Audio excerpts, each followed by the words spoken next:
Je vais me permettre de revenir sur ce qu'a pu dire la Chambre régionale des comptes sur la communication dispendieuse de la ville et ce que vous avez répondu.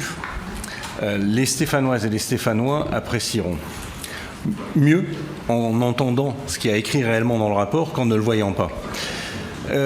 Rappelons, la recommandation numéro 1 de la Chambre régionale des comptes, c'était de formaliser la stratégie de communication et de la présenter aux assemblées délibérantes, comme par exemple aujourd'hui, présenter votre communication. Vous répondez, par conséquent, je vous cite, je cite le rapport, il n'y a donc pas lieu de présenter la formalisation de la stratégie de communication aux assemblées délibérantes. Celle-ci n'ayant pas à intervenir pour approuver ou même être informée d'une éventuelle stratégie en matière de communication, qu'il s'agisse de communication interne ou de la communication externe. Bref, vous répondez comme Coluche en son temps, circulier, il n'y a rien à voir. À la recommandation numéro 2, rattachée à la hiérarchie administrative, le service presse du cabinet, vous répondez, en application des jurisprudences précitées, l'émission d'un service de presse, bien qu'ayant un lien direct avec l'élu, relève de la hiérarchie administrative. Une nouvelle fois, vous répondez finalement à la Chambre, circuler, il n'y a rien à voir. Recommandation numéro 3, mettre fin à l'achat de sondages à la connotation électorale. Votre réponse, ces sondages s'inscrivent donc pleinement dans le cadre de la réglementation en vigueur d'une part et sont communément pratiqués par un grand nombre de collectivités d'autre part. Circuler, il n'y a toujours rien à voir. Recommandation 4. Se doter de critères précis pour la distribution de places et des événements sportifs et réaliser un bilan annuel de ces attributions. Votre réponse, la commune assume autant que possible, de permettre une distribution équitable. Réponse pour le moins floue, qui revient à dire toujours circuler, il n'y a rien à voir. Recommandation numéro 5, fiabiliser l'utilisation de la nomenclature fonctionnelle budgétaire afin de donner une information complète sur les dépenses de communication. Votre réponse, à la ville de Saint-Étienne, ces dépenses étaient déjà correctement imputées. La recommandation de la Chambre ne s'adresse donc pas à la ville.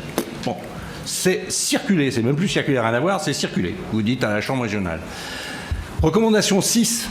Veuillez à ne recourir au marché public sans publicité ni mise en concurrence que dans les stricts cas où les conditions exigées par le Code de la commande publique sont réunies.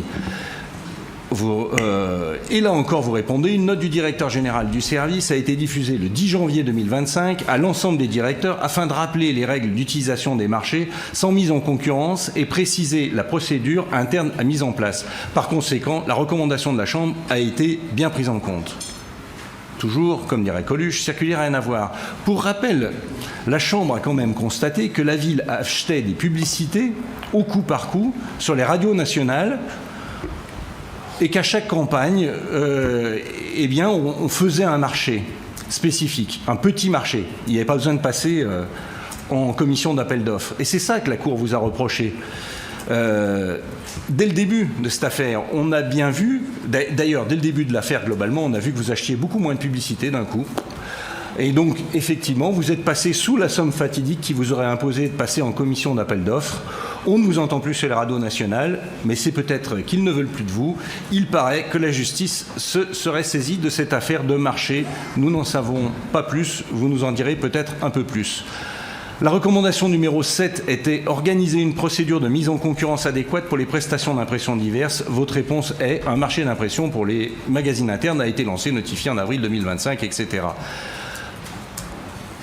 Un marché d'impression est en cours pour les magazines municipaux et métropolitains à destination des résidents, marché passé en 2022 pour une durée de 4 ans. Par conséquent, la recommandation de la Chambre a été bien prise en compte. Alors là, on pourrait dire, à la recommandation 7, que là, vous dites qu'en fait, il y avait peut-être quelque chose à étudier et que, quelque part, la Chambre régionale des comptes avait raison. Grandeur et décadence. Car au début, souvenez-vous, c'est nous qui avons découvert que la ville de Saint-Étienne passait un marché pour refaire un appartement à Paris, à proximité de l'Élysée. Alors il s'est avéré que l'adresse n'était pas exacte.